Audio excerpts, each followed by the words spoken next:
রাধে রাধে বন্ধুরা, তোমরা সকলে কেমন আছো? আমি খুব ভালো আছি। আজকে শেয়ার করব তোমাদের সাথে আজকের দিনটা আমার ঠিক কেমন কাটলো নৌকাতে। ঠিকই শুনেছ, নৌকায়। আজ সকাল থেকে সন্ধে অবধি নৌকায় কাটিয়েছিলাম। তার প্রত্যেকটা সুন্দর মুহূর্ত তোমাদের সাথে শেয়ার করব। দিনটি ছিল 12ই জানুয়ারি। বাড়ির সবাই মিলে গিয়েছিলাম নৌকা করে পিকনিকে। স্থানটি ছিল নবদ্বীপ থেকে কিছুটা দূরত্বে সমুদ্রগড় বলে এক জায়গায়। একদিকে যেমন জলের কলহলের শব্দ, অন্যদিকে নৌকার ভক্তদের কীর্তন। বেশ ভালো লাগছিল। ওই যে দেখা যাচ্ছে নবদ্বীপের গৌরাঙ্গ সেতু। তোমরা কারা কারা এই শীতে নবদ্বীপ মায়াপুরে এসেছিলে? এখন কিন্তু মায়াপুরে অনেক নতুন নতুন মন্দির হয়েছে। প্রায় মন্দিরেই প্রসাদের সুব্যবস্থা রয়েছে। আর যারা আসোনি তারা কিন্তু অবশ্যই একবার হলেও এসো। এই অপরূপ দৃশ্য দেখতে দেখতে চললাম আমাদের গন্তব্যের দিকে। ওই যে দেখছো, ওটা হচ্ছে নবদ্বীপের রেল ব্রিজ। এটা এখনো চালু হয়নি, কিন্তু খুব তাড়াতাড়ি চালু হবে শুনেছি। আমঘাটার লাইনের সাথে একসাথে যুক্ত হবে। কত মানুষের সুবিধা হবে বলো তো।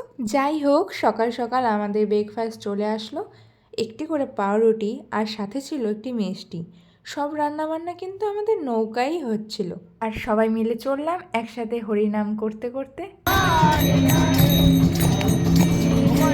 আর দেখতে দেখতে চলে আসলাম আমাদের গন্তব্যে।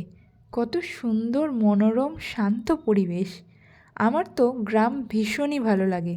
তোমাদের কেমন লাগে অবশ্যই কমেন্টে জানিয়ে যেও কিন্তু। আর এই সেই মন্দির যেখানে আমরা একটু বিশ্রাম নেব। মন্দিরে ঢুকেই সবার প্রথমে দেখা হয়ে গেল মহাদেবের সাথে। হর হর মহাদেব। মহাদেবকে প্রণাম করে নিলাম। চলো তোমাদের ঘুরে দেখাই মন্দিরটা, তোমরাও দর্শন করো।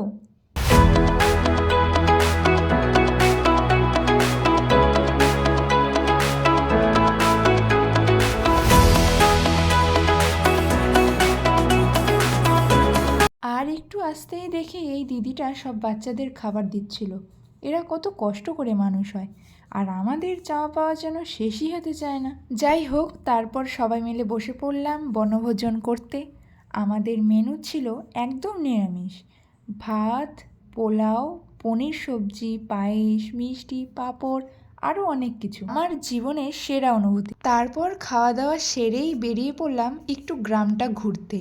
গ্রাম তোমাদের কেমন লাগে অবশ্যই জানিও। আজকের মতো দিনটা এইভাবেই কাটলো। খুব মজা করলাম, আনন্দ করলাম। তারপর সবাই বাড়ির উদ্দেশ্যে বেরিয়ে পড়লাম। রাধে রাধে, শুভরাত্রি।